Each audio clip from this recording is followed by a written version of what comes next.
Francis, ayer y hoy, aprendiendo del pasado, de Francis, ayer y hoy. Hace 2 siglos y 8 años que pretendemos ser argentinos, pretendemos vivir dentro de una imaginaria condición de libertad y de independencia como nación soberana. Seguramente, si nos pusiéramos a investigar nuestra propia historia, nos encontraríamos que esto pasa a un renglón casi declamativo. No siempre hemos sido absolutamente libres y muy pocas veces absolutamente soberanos. Quizá en la más profunda de las crisis en este siglo XXI, deberíamos preguntarnos ¿dónde está el secreto de que no se haya la solución rápidamente para una Argentina desquiciada, desordenada, anarquizada, y que todos los días la emparchamos sin encontrar una solución profunda y de fondo? Y aquí entonces se nos ocurre el título: habría que repensar la Argentina.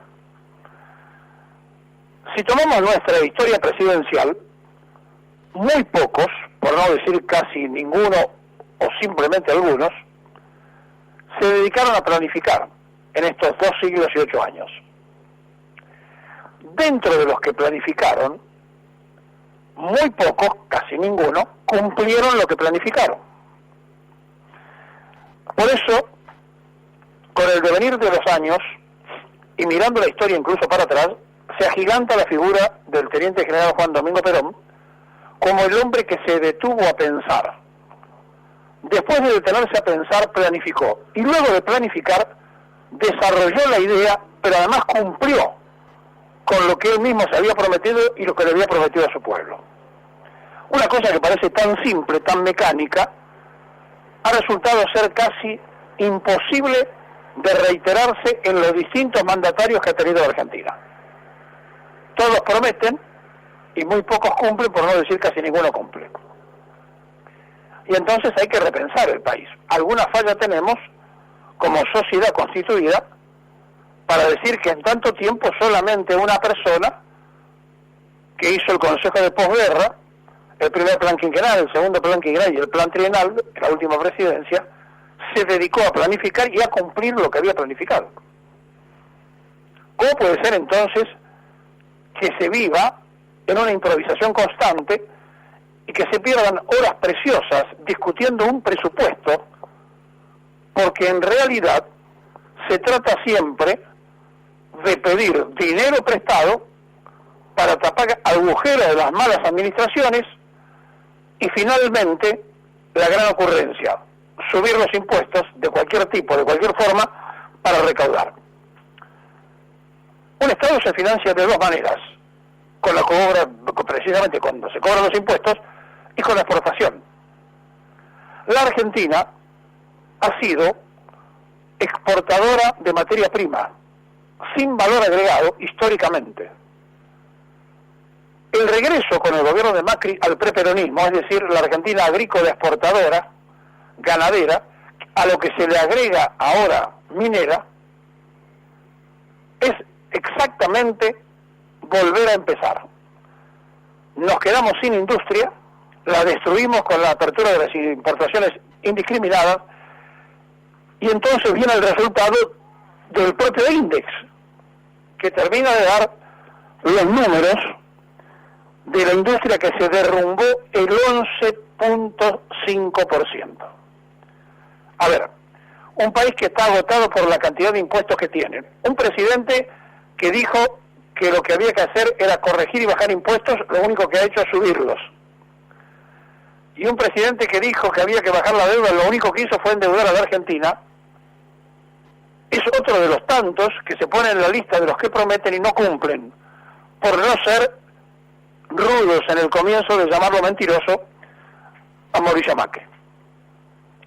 El salto del tipo de cambio que se dio en agosto, dice el índice, ha hecho que se cayera un 4.2% interanual la producción industrial en la Argentina, que ya lleva la caída más grande en los últimos 9 años.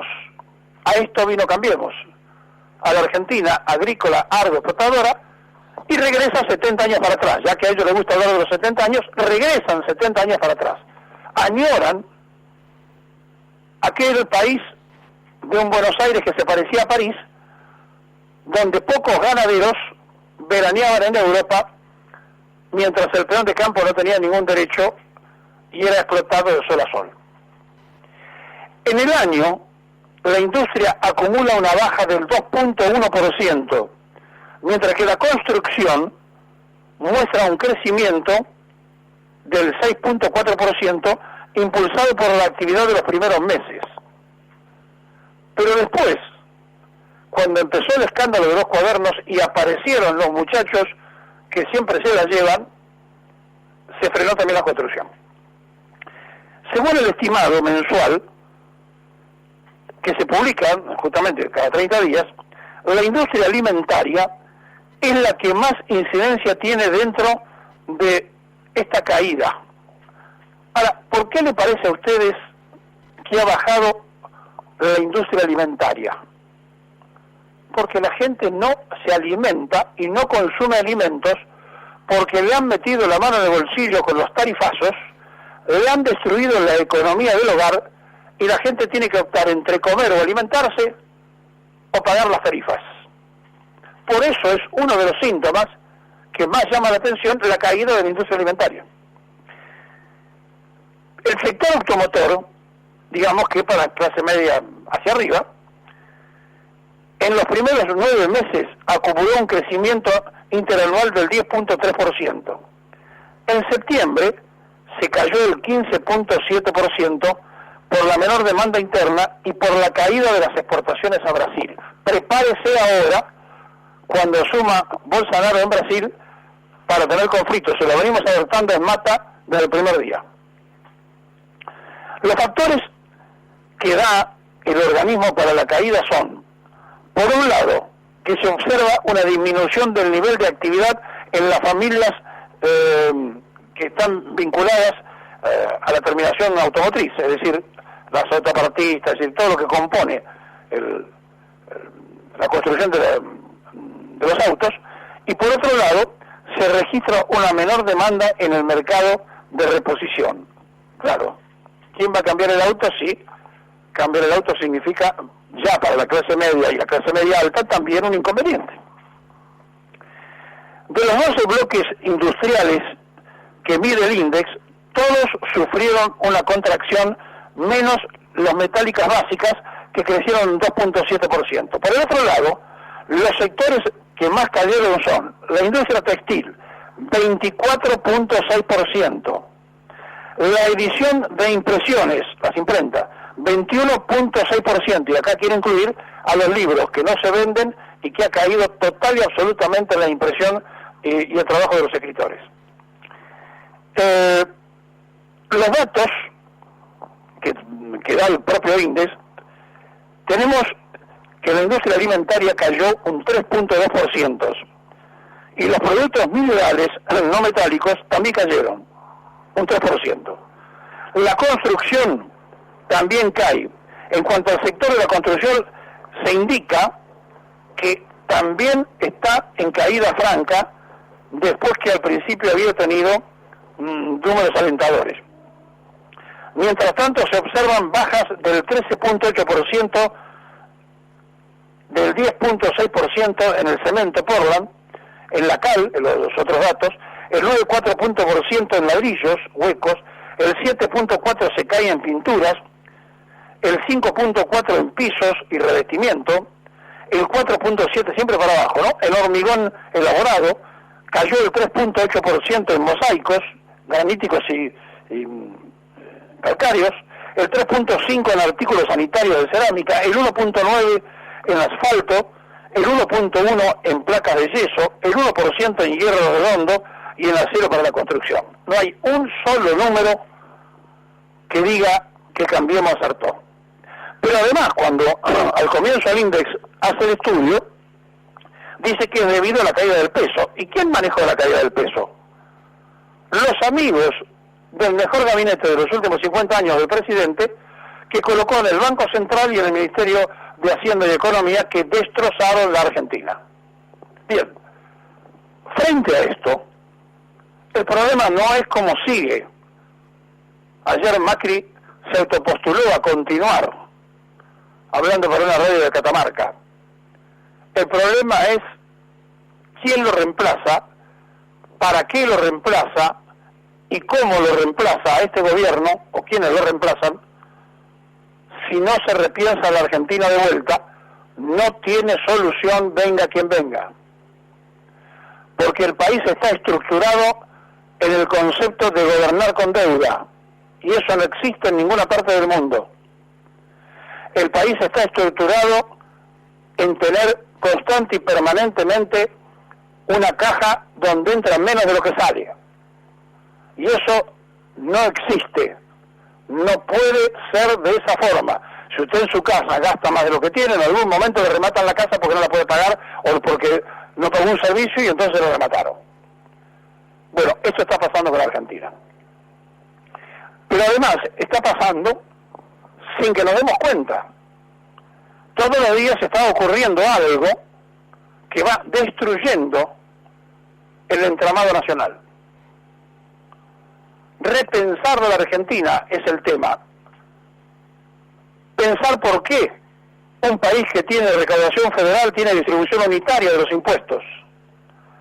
Pensar por qué un país que está rodeado de agua no tiene ni marina de guerra ni barcos de flota mercante.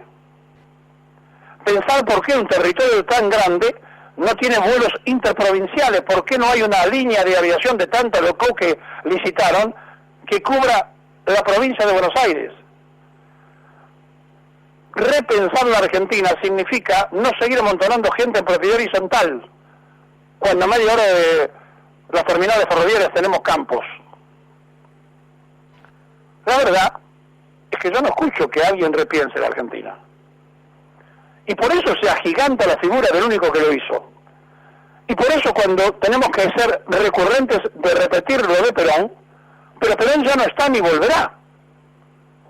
¿Y qué hacemos? ¿Nos quedamos con la anécdota? ¿Nos quedamos con lo que extrañamos? ¿Nos quedamos con aquellos que tuvimos la suerte de conocer? ¿Y qué le contamos a la población cuya mitad del padrón ni siquiera sabe que en la Argentina pasó Perón? ¿Cómo se hace si no se repiensa el país y si además, tal cual se vienen organizando, los medios de comunicación masiva de la prensa canalla trabajan en contra del interés nacional y a favor de la dependencia? Y además, en el verano, una principal cadena norteamericana también se va a expresar en radios de Buenos Aires. Ya no solo los de aquí van a trabajar para afuera, sino que los de afuera nos van a venir a marcar la agenda. Esto es Cambiemos. Efectivamente hemos cambiado.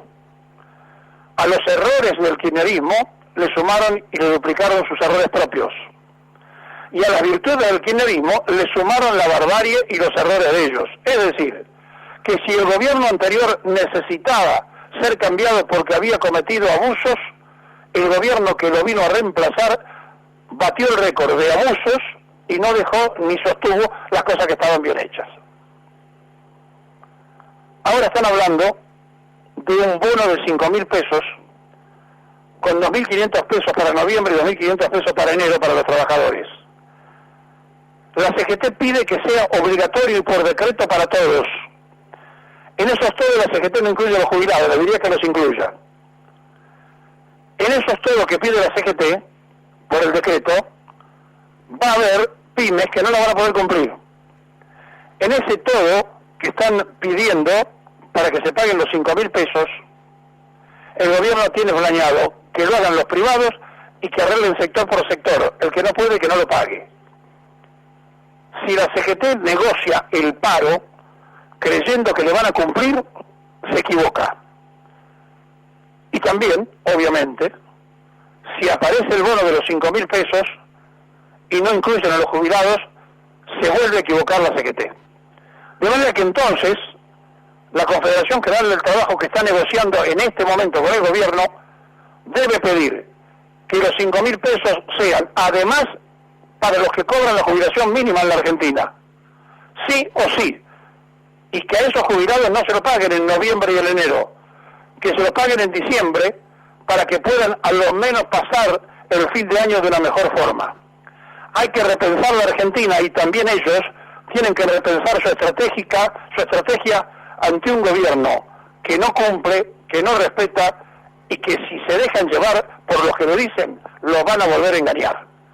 Vinieron para cambiar la historia, la están cambiando. Cada vez las cosas están peor en la Argentina de Mauricio Macri, que él quiere seguir gobernando. De usted y de mí depende que siga siendo presidente.